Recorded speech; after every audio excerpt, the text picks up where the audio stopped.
Ankh, Nefer, Seneb.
Ankh Uja Seneb.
Ankh Uja Seneb.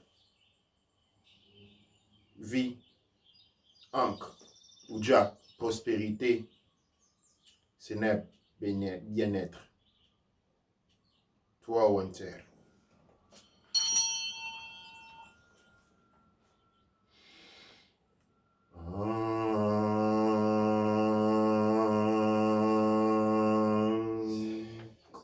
Anatrak embek et nook embek et. Anatrak api nook api duwa neche. Anatrak serket nook serket. Anatrak geb sernouf nook geb sernouf duwa neche. Anatrak ast nook ast. Anatrak amset nook amset duwa neche. Anatrak nits nook nits. Anatrak domotef nook domotef duwa neche. Anatrak nuts nook nuts. Anatrak geb nook geb duwa neche. Anatrak shoe nook shoe. Shoe. Shoe. Shoe. Shoe. Nook shoe. Anatrak tefnut nook tefnut. Tefnut. Tefnut. Tefnut. Tefnut. Nook tefnut duwa neche. Anatrak pa unteru. Nook pa unteru. Anatrak umbu unteru. Nook umbu unteru duwa neche.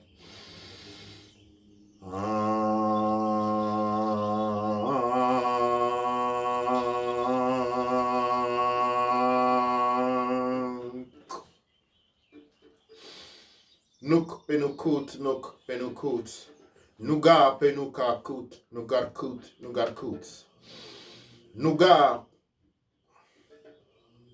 Nuk penukut nuk penukut.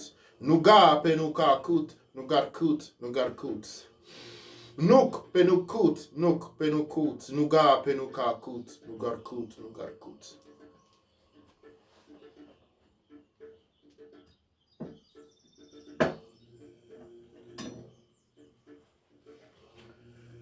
Yemotep, soyez les bienvenus sur le plateau du Père Ankh M. Teouti dans La célébration que nous avons dans la grande famille du Kush Kamit Congo chaque fin de semaine.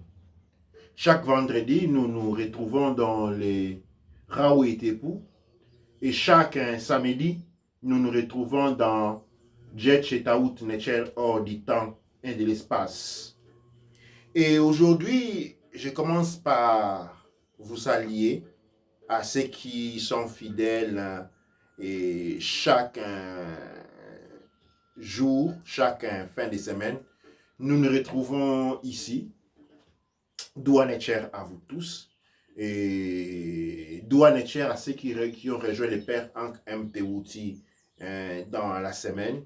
Doua Netcher à ceux qui vont rejoindre durant cette transmission. Doua Netcher à ceux qui vont, au lieu de dire de partager, mais inviter les autres à nous rejoindre sur cette plateforme. Bien, aujourd'hui, le titre de notre Raoult et Tepou est le Nord et le Sud. Le Nord et le Sud est un sujet, comme on dit, controversal, auquel je tiens particulièrement et avec une certaine émotivité, je dirais. Pourquoi? Toute une série d'événements qui se sont déroulés dans les derniers mois, jusqu'à arriver aux dernières semaines. Et tous ces mois ici étaient un mois assez particulier, et spécialement pour moi, parce que, en fait, parce que c'est ce qui va nous porter au titre. Particulier dans la substance. Eh bien, c'est juste c'est mieux d'en parler tout de suite. Nous avons vu avec un froideur, disons pas froideur, mais avec effroi. Nous avons vu avec un dégoût. Nous avons assisté aux vidéos que nous avons vues jouer et encore jouer de la mort de notre frère George Floyd. C'est la première fois dans le monde qu'une telle vidéo avec cette charge, cette atrocité, et soit tournée autant sur un réseau social. Et cela a déferlé tout un sens des émotivités. Et je sais qu'ici, tout le monde est fâché parce qu'il s'agit d'une injustice. Il s'agit d'une injustice et tout le monde soit passé. Mais ici, il faut savoir que spécialement nous, les mélanodermes, cela nous touche. Parce que pour nous, les mélanodermes, la mort de George Floyd n'est pas seulement une injustice. C'est à la limite un constat. Un constat qu'encore aujourd'hui, on peut tuer un mélanoderme sans aucune perte de rien, même devant les caméras. C'est un constat effroyable. Aujourd'hui, avec l'âge des smartphones, des téléphones, dès que l'on vous menace, on vous mettez tout de suite les smartphones devant, la personne s'arrête parce qu'ici, ça va tout de suite aller en ligne, qu'il y aura tout de suite une preuve. Quand on veut commettre un crime ou faire quelque chose de mauvais, on s'assure qu'il n'y ait pas de preuve. Les voleurs des banques arrivent dans une banque, la première chose qu'ils font, c'est éteindre les télécaméras. Quand on va faire quelque chose, on s'assure. La toute première chose, qu'il n'y ait pas de caméra. On s'assure, toute première chose, que même s'il y avait des témoins, et de la plupart du temps, on élimine même les témoins, mais on s'assure qu'il n'y ait pas un moyen capable de rapporter aux médias ce que l'on est en train de faire. Nous avons vu l'assassinat de George Floyd avec une froideur sans controverse devant les télécaméras. devant les télécaméras, les meurtres ne se commettent pas devant les meurtres ne se commettent pas devant les caméras. Mais nous avons vu en 2020, dans l'année 133 de la prophétie de Marcus Garvey, tel qu'il avait lui-même infantisé à son époque en évoquant la séparation sur un plan racial. Bien sûr, je suis en train de parler. Et qui a été suivi par après par Malcolm X, où on demandait une séparation. Eh bien, les porteurs de ces mouvements de séparatisme avaient été déris et pris pour des hommes de la préhistoire. Parce que, dit-on, le monde avait évolué, que les préjugés d'un temps n'étaient plus de l'actualité. Et nous avons assisté. Et ça, c'est un message. Je l'ai lu comme un message. Vous voyez, il existe ce qu'on appelle les langages mafieux. Vous voyez, les langages mafieux, c'est pour dire, hein, vous voulez pas, on vous tue votre cheval. Vous vous souvenez des films de Michael Corleone? Ou quand pour vous empêcher on vous lance un message où on tue votre cheval, les films de Marco Leone, où on fait quelque chose pour vous dire, attention, attention, ne pensez pas que vous êtes aussi protégé. Et on rentre dans le symbolisme. Vous savez que j'aime beaucoup le symbolisme. Pour moi, le monde fonctionne à base de symbolisme. Et qui n'est à mesure de lire le symbolisme court un grand danger parce qu'il a une vie et qu'il ne contrôle pas. Je me recours au symbolisme. Et je vois cet acte-là comme un symbolisme. Et ce symbolisme-là me dit quelque chose qui est effroyable.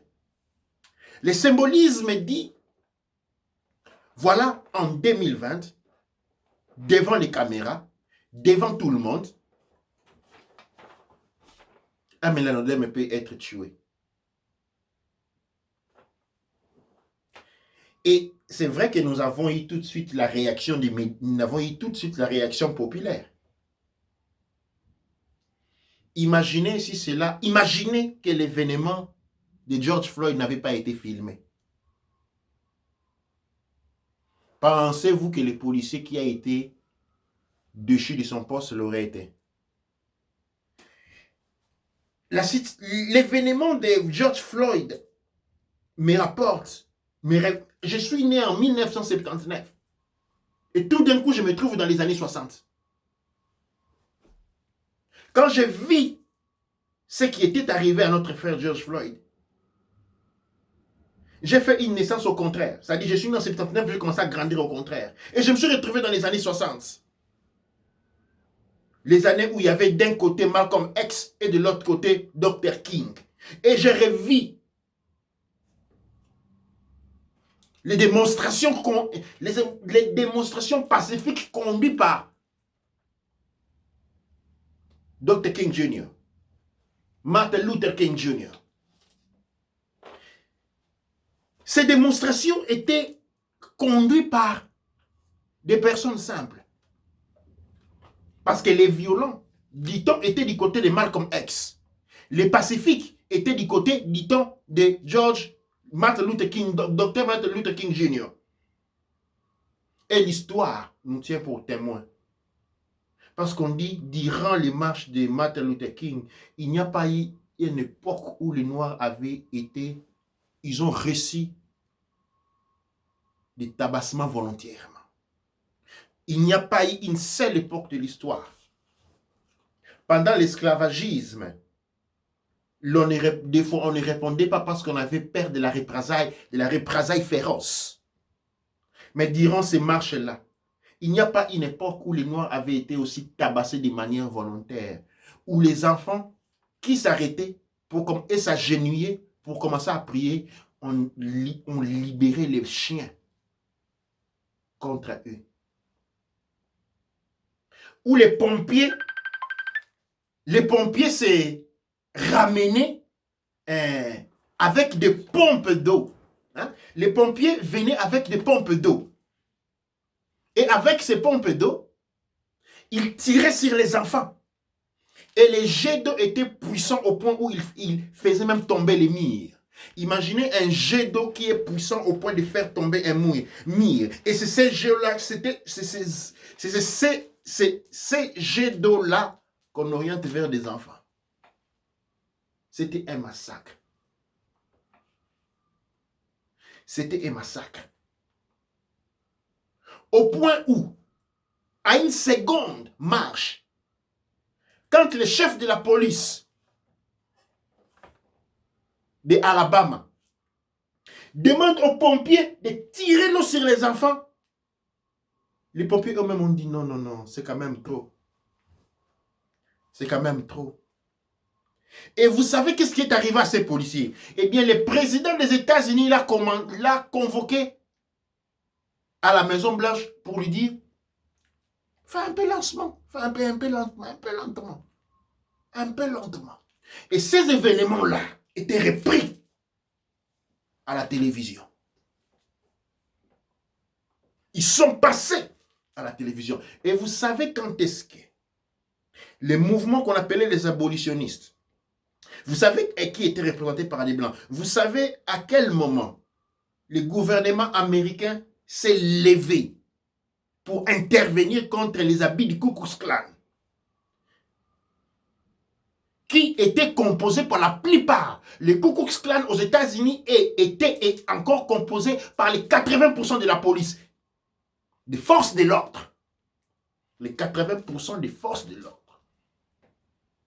Et je vous assure que l'assassinat de George Floyd ne fait pas moins partie de l'assassinat de Ku Klux Klan. Vous avez vu une interpellation, vous avez vu de mandats d'arrêt, vous avez vu, tout ce qu'on a fait, c'est suspendre les policiers.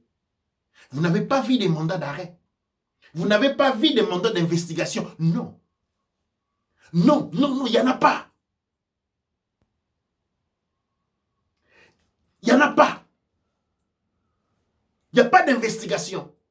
Le Ku Klux Klan aujourd'hui n'est pas sous investigation. Pendant que le gouvernement américain a fait tout ce qui était à son pouvoir pour détruire les Black Panthers. Un mouvement qui était né avec la faculté de pouvoir défendre les Noirs contre l'oppression blanche aux États-Unis. Elle a été détruite par le gouvernement américain. Et aujourd'hui, qu'on parle de Floyd, il n'y a pas d'investigation, il n'y a pas de mandat d'arrêt, il n'y a pas de mandat de comparution de la part des Ku Klux Klan, parce que nous savons, comme l'était pendant les années 60, comme l'est aujourd'hui, que les Ku Klux Klan étaient composés de 60% des forces des agents des forces de l'ordre. Et encore aujourd'hui, les Ku Klux Klan peuvent tuer un noir, un mélanoderme devant les caméras. Encore aujourd'hui, vous savez qu'est-ce que je lis de toutes ces manifestations que nous avons en cours? C'est très simple pour moi. C'est un symbolisme. Encore, on est en train de nous rappeler. Encore, l'esprit de Marcus Garvey est en train de nous rappeler. Il y a des gens qui insistent pour appeler à cette heure ici. Je suis en ligne. Si vous voulez appeler, il faut attendre plus tard. Nous n'avons pas beaucoup de moyens. Les instruments que nous utilisons pour passer en ligne, ce sont les mêmes téléphones sur lesquels vous essayez d'appeler. Donc, quiconque vous me contactez, attend après 20h. S'il vous plaît, merci. J'étais en train de dire, encore aujourd'hui, les Ku Klux Klan peuvent tuer un noir devant les caméras. Et il n'y a pas de punition. Il n'y a pas de punition. Il n'y a pas de mandat de comparution, il n'y a pas d'investigation qui soit été dit. On met les tout sur les problèmes du racisme. Non, il n'y a pas seulement le problème du racisme. Il y avait une intention désignée. Avec des raisons plus ou moins politiques. Les raisons politiques font que je parle du Nord et du Sud. Mais je vais y arriver dans quelques mois. Je vais commencer à continuer sur le symbolisme de cette mort de notre frère.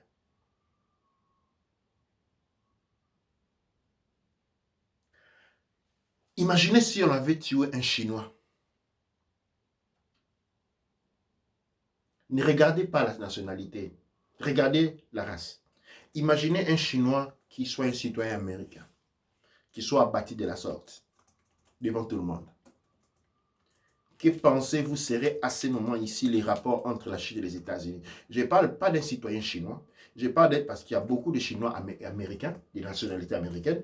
Que pensez-vous comment seraient les rapports entre les États-Unis et la Chine si un citoyen chinois, c'est-à-dire si une personne d'originalité ou de race asiatique, chinoise, des nationalités américaines avait été tuée de cette manière?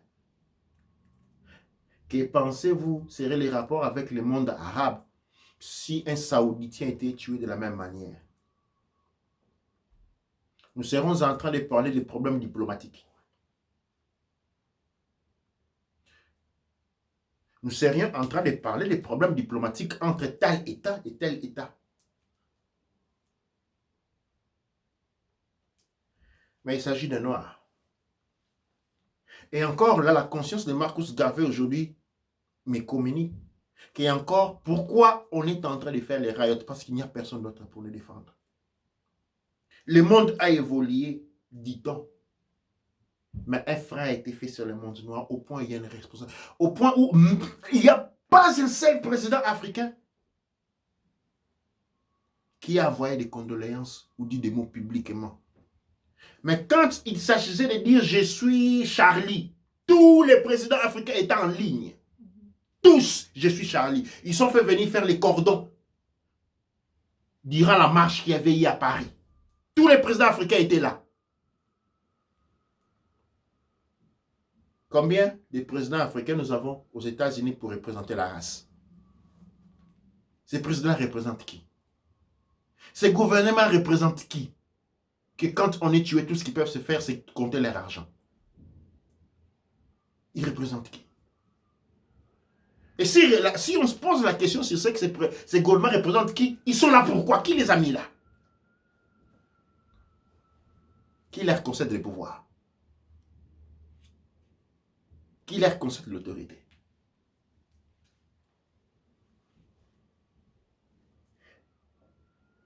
Le titre dit le Nord et le Sud. Et aujourd'hui, là, je ne me sens pas en 2020. Je suis vraiment dans les années 60. Et si vous pensez qu'en tant que Noir, vous êtes dans le 2020, vous vous trompez fortement. Nous sommes dans les années 60. Où quand un Noir connaît une injustice comme un meurtre public, tout ce que l'on peut faire, c'est faire des riots. C'est faire des marches. Mais quand c'est toute autre race, alors il y a une enquête. Alors il y a un tribunal qui s'installe. Ailleurs, il y a des mandats de comparution, il y a des mandats de consécration, il y a des mandats de présentation, il y a des mandats d'arrestation, il y a des mandats de fouilles. Là, il n'y en a pas. Quelles étaient les motivations de ces policiers-là? Je ne pensais pas que les policiers soient devenus fous du matin au soir. Il y a une conspiration. Quand on parle des policiers américains qui tuent les policiers noirs, on veut en faire comme si c'était un événement isolé. Mais c'est toute une histoire. Et cette histoire-là s'était arrêtée avec la mort de Malcolm X. Souvenons-nous. Les lois pour les hommes noirs n'ont pas changé. La perception que le monde a de l'homme noir n'a pas changé. C'est nous qui pensons que c'est différent. Parce que nous sommes devenus spécialistes dans l'art de la perte de mémoire. Pourquoi je parle du Nord et du Sud? Je parle, le monde est devenu le Nord et le Sud et nous sommes, tout ce monde ici n'est que les États-Unis. En fait, le fait que la Coca-Cola soit une boisson que l'on trouve partout dans le monde, le fait que les McDonald's soient élevés en dîner et en repas est très symbolique. Ça signifie que nous sommes partout aux États-Unis. Et dans les États-Unis, il y a une caractéristique importante des États-Unis, c'est le Nord, la séparation entre le Nord et le Sud. Au Sud, il y a l'esclavagisme et la ségrégation. Au Nord, il y a ce qu'on appelle les préjudices.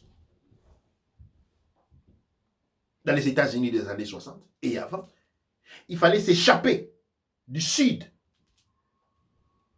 échappé des mains des esclavagistes pour venir au nord, mais pas pour être un homme libre, pour être sujet au préjudice. Et le nord du monde, c'est l'Occident. Le sud du monde, nous avons l'Afrique qui fait partie du sud du monde, où nous avons l'esclavage. Quel est le système économique que nous avons en Afrique? Le capitalisme? Absolument pas. C'est l'esclavagisme.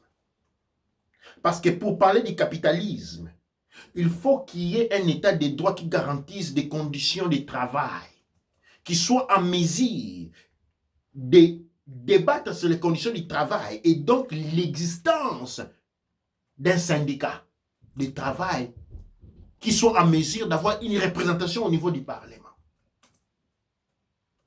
Bien entendu, le Parlement existe pour créer des contrepoids au pouvoir politique qui, lui, tend toujours à être abusif. Et donc, pour parler du capitalisme, on doit y avoir sur le plan du travail un salaire minimal acceptable, de la dignité humaine. On doit y avoir les maladies payées, droit aux maladies payées, droit aux vacances, droit à l'évolution sur l'échelle sociale du point de vue de l'entreprise et des activités économiques et sociales. Quand ces éléments donc, que je viens de citer sont présents à l'intérieur d'une entité économique et politique, eh bien nous pouvons appeler les régimes économiques en vigueur un capitalisme. Mais quand ces éléments ne sont pas présents, nous sommes devant l'esclavagisme. L'esclavagisme fonctionne avec 3 piliers. Les 3 piliers de l'esclavagisme, c'est ce qui crée les triangles que nous appelons les racismes. Okay? Pour que l'esclavagisme puisse fonctionner à fond, nous avons besoin du racisme. Pourquoi? Parce que les racismes garantit 3 éléments. Où le racisme est un triangle soutenu par 3 éléments. Le premier élément est l'injustice sur le plan économique. C'est-à-dire une situation où l'on prive des personnes de leurs biens, de leurs ressources ou de leurs revenus de travail. 2. Une justice à caractère prosélytique qui y est seulement pour protéger les plus forts, pour protéger ceux qui sont en train d'abuser des autres. Et le 3e, c'est un frein social. Un frein social qui garantit la pauvreté sur le plan social. Manque de maisons. Maisons dans des conditions hygiéniques décadentes. Pour parler du racisme, il ne suffit pas seulement de regarder la couleur de peau. Les racismes, pour pouvoir parler de racisme, nous avons 3 éléments qu'il faut toujours évaluer. Sur les plans économiques, quand vous n'avez pas accès à votre propre richesse, quand les ressources naturelles de votre pays, quand les ressources naturelles de votre région ne vous profitent pas, mais profitent aux autres, quand vous n'avez pas la possibilité d'obtenir justice au niveau des tribunaux, quand il existe un test juridique qui joue à votre défaveur, quand vous êtes dans une condition sociale précaire, où vous ne voyez aucune chance d'amélioration, eh bien, vous êtes dans les racismes, parce que le racisme est un instrument, est une institution qui fonctionne par rapport à 13 éléments. Le racisme garantit l'esclavage. Il y a un lien direct. Là où il y a racisme, il y a esclavagisme. Parce que les racismes, tout comme l'esclavagisme, sont partie intégrante d'un régime économique. font partie intégrante d'un régime économique. Et on ne peut pas avoir les racismes sans esclavagisme. On ne peut pas avoir esclavagisme sans racisme. Et les rejetons de cette dualité est ce qu'on appelle les préjudices. Et donc, nous avons dans cette situation du Nord. Le Nord tient l'appareil juridique, comme l'était du temps des États-Unis. C'est-à-dire, c'est le Nord des États-Unis qui, lui, renforçait les lois ségrégatives sur les plans économiques, juridiques et sociaux. Mais l'application de ces lois n'était pas faite au Nord, était faite au Sud. De point où on perçoit en fait une division des réalités, une fragmentation des réalités entre le Nord et le Sud, au point où on pense que en fait, le Nord de l'Amérique était avancé, où les gens étaient libéraux et que le Sud n'était pas. Absolument pas. Les lois raciales tous avaient été éprouvées au Nord. Mais les terrains de l'effectivité, où l'esclavagisme était mesuré sur les points pratiques, était le Sud. Et donc, à ceux qui aspiraient une vie meilleure, devaient rentrer dans la dynamique de fuir les Sud pour aller au Nord, pour se rencontrer avec les préjudices raciaux. Eh bien, ça, c'était la réalité des États-Unis depuis sa fondation et jusqu'à nous arrivons aux années 60. Aux années 60, qu'est-ce qui s'est passé avec les indépendances de l'Afrique? Cette situation avait disparu. Vous voyez, c'est pas parce qu'elle avait disparu, elle était devenue trop grande. Quand quelque chose devient trop grand, vous ne la voyez plus. L'éléphant dans la salle.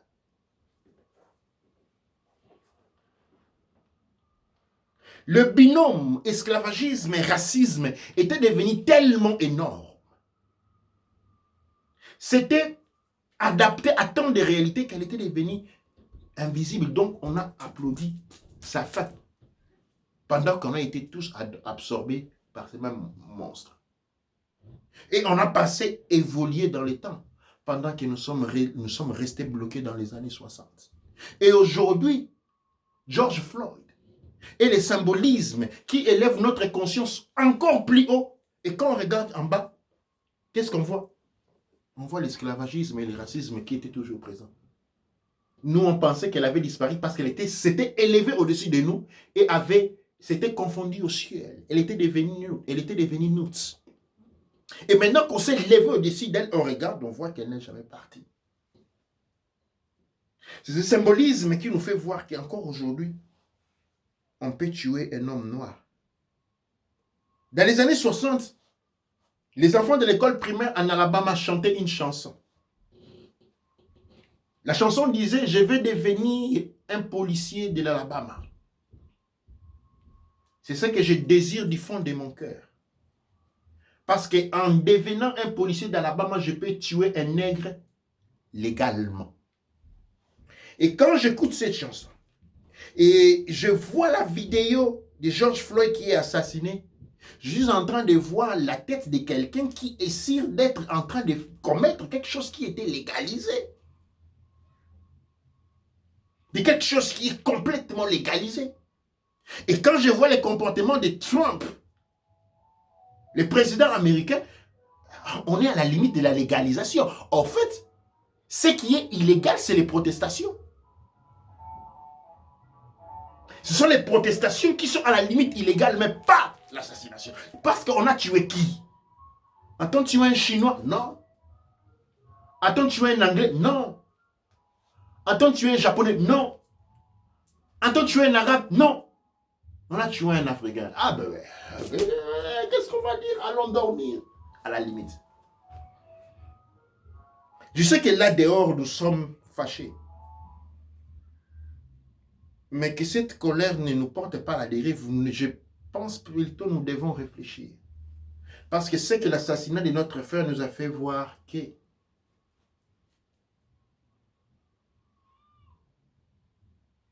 nous sommes encore dans les années 60. nous ne sommes pas sortis de l'époque de Frederick Douglass. En fait, les ombres de Frederick Douglass tournent encore entre nous. L'ombre de Marcus Garvey tourne encore autour de moi. La conscience de Malcolm X tourne encore autour de nous. Parce que nous nous sommes endormis, nous avons pensé que nous avons évolué. Rien n'a évolué. Absolument pas. Les instituts sociaux sont encore plus prononcés. Seulement, on est sorti du langage de la résistance. Nous sommes rentrés dans le langage de la complaisance, où enfin, nous avons pensé qu'il fallait devenir le plus blanc possible pour être accepté. Et cela désigne une faiblesse. Et le fait qu'on se sent blanc, hein, c'est comme si on fermait un œil sur les discriminations que l'on vit chaque jour, même en se sentant blanc. On ferme un œil sur les discriminations. Mais aujourd'hui, il y a une gifle de l'eau froide jetée sur nous. Et tout le monde se réveille et se dit, voilà, on est encore loin d'être sorti de l'auberge. Aujourd'hui, on met sur les bancs des accusés le gouvernement américain et le gouvernement africain. Parce qu'aux États-Unis, le gouvernement américain est responsable de la mort de Floyd et de beaucoup d'autres activistes noirs américains. En Afrique, le gouvernement africain sont responsables de combien de milliers de morts? À combien en sommes-nous avec les morts au Congo démocratique? À combien en sommes-nous avec les morts en Angola? À combien avons-nous été avec les morts au Rwanda? À combien en avons-nous été avec les morts au Soudan? Partout.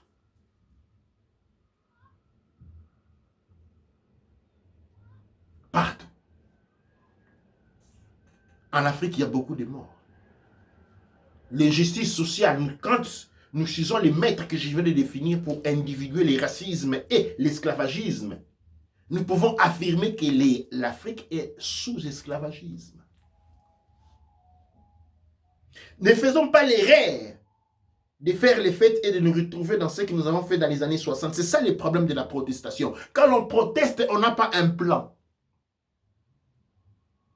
Dans les années 60, le vent de l'indépendance est arrivé sous les signes de Marcus Garvey et les rencontres à Londres avec Nkrumah, Julius Nyerere et tant d'autres.